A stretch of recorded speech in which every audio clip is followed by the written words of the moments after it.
Picture this. You're a 3D artist and you decide to go outside. No, seriously, you venture out into the great unknown until, would you look at that?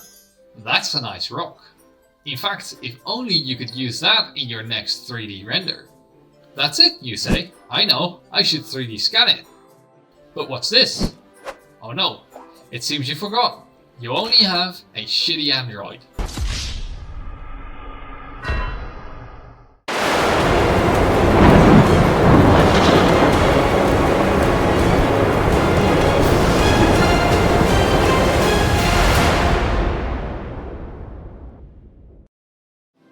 Today we're leaving our screens and taking a trip outside with the CR-Scan Ferret 3D scanner, because this thing packs a big punch in a small package.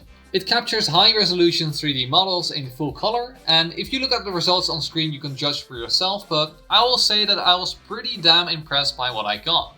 The great thing is it works for most Windows and Android devices like the Galaxy S22, which on its own cannot do 3D scanning. We're going to test the different scanning modes in all sorts of different environments, and in doing so we'll discover what kind of objects work well for the scanner and which kind it has more trouble with, as well as general 3D scanning tips that will get you a good, complete model of your object. Now, the Ferret was made by Creality. They've reached out to me to create a video about it to review its capabilities. Using the link down below, you can get it for just $299, which is by far the most affordable choice compared to similar scanners. Now, aside from the actual scanner, you'll also get a handle containing a power bank. This way you can keep scanning for a long time without draining your battery. And the same handle also transforms into a tripod for turntable scanning. Now, the scanner itself doesn't need an external power supply. It can simply be powered by your phone or laptop. So yeah, it's small, it's only 105 grams, so it's easy to take, and it lasts a long time. So it's the perfect thing to take on a hike. So that's just what I'm about to do.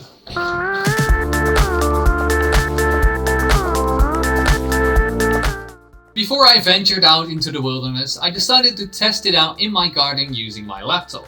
Now, Creality has its own software for both PC and phone to use with the scanner. You can simply download the app from the Creality website. We'll explore the software in further detail, but first we're going to take a look at my first experience with the 3D scanning process. Because I've discovered that 3D scanning is an art in and of itself. At first I had a lot of trouble getting a proper scan in.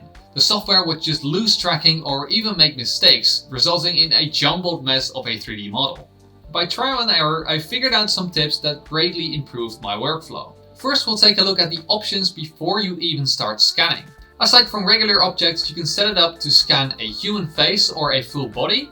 Next, we can choose the size of the object we are about to scan, with the maximum size topping out at around 2.5 meters in all directions. The next option is not as self-explanatory, but it refers to the look and feel of the objects you are scanning. If you have an object with a lot of detail in its geometry, but it's mostly a similar color like this stone wall, you should choose geometry mode. And if your object has even and simple geometry, but a detailed texture like this pillow, you can choose texture mode. When it comes to detail, you can choose between high quality, which scans a bit slower, or fast mode, which allows you to scan objects more quickly. Finally, we can choose to not capture any color if you just need the geometry. This will save space on your final model.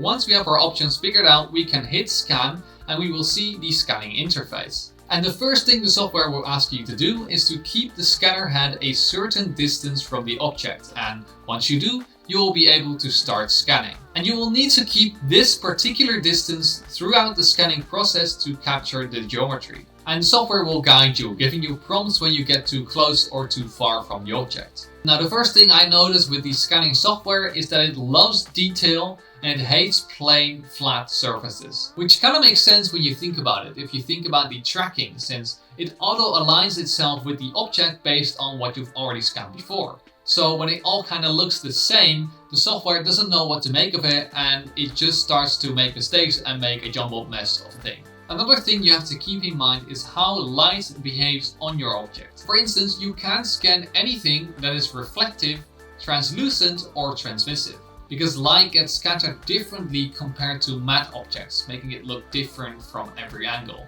The software won't understand it and it will result in artifacts in your final object. The other light-related phenomenon that will hinder the scanning process is, well, the absence of it.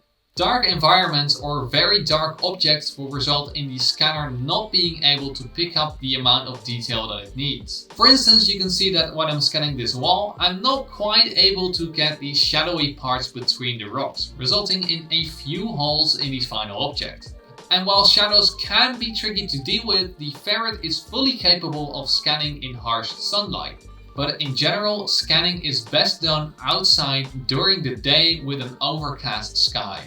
This way you will have a lot of diffuse lighting hitting your object from all sides. Another thing that's really important is to turn off the power saving on your phone. I didn't notice it at first, but it did a great deal to up the frame rate I was getting while scanning. Speaking of frame rates, the Ferret itself is built with ASIC chips, which can process all the megapixel images at a very smooth 60 FPS. And the scanner captures geometry at a maximum of 30 FPS. That being said, the frame rate will ultimately depend on the device you're using, so that means a better phone will give you better performance. As you're scanning, you can see the scan parts of your objects change color. And you'll want to do your best to keep scanning until the object has completely turned green.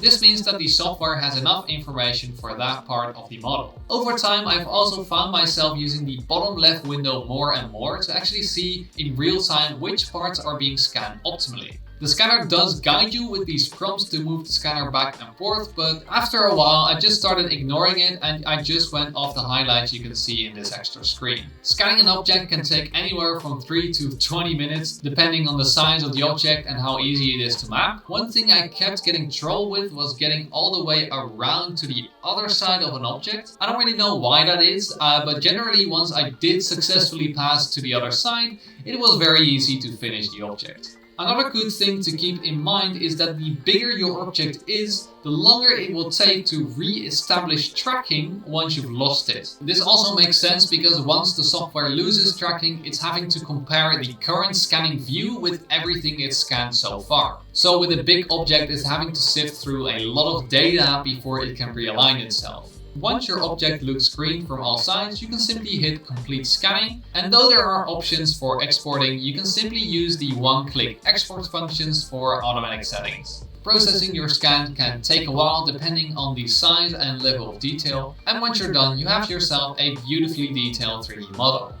While I was editing this video, Creality have actually updated their software, and it includes a very handy guide for beginners. And here you can see all the things we've talked about. So here it talks about the recommended objects to be scanned, as well as troubleshooting and tips while scanning. It talks about the scanning settings, hardware setup, so how to use the cables and the USB ports, and finally more places to go online to share your artwork or download the latest software or tutorials where you can learn how to scan better. So yeah, that is the CRScan Ferret 3D scanner. I'm pretty happy with this thing. I was looking for a solution for 3D scanning for a while, but I didn't want to get one of the new iPhones or the ridiculously big Samsung Galaxy S23 Pro or whatever. I mean, look at it. It's like the size of a DS. And yeah, it's so light I can just put it in my pocket, walk around with it and whip it out at any time. That's it for the video today. Sorry I've been away for a while. A lot of things happened in the meantime and I'll hopefully tell you about it. 3D cellular automation is still happening. I'm still on that. So stay tuned for that. Subscribe for more and you can leave a like and comment on the video. I'll see you all later.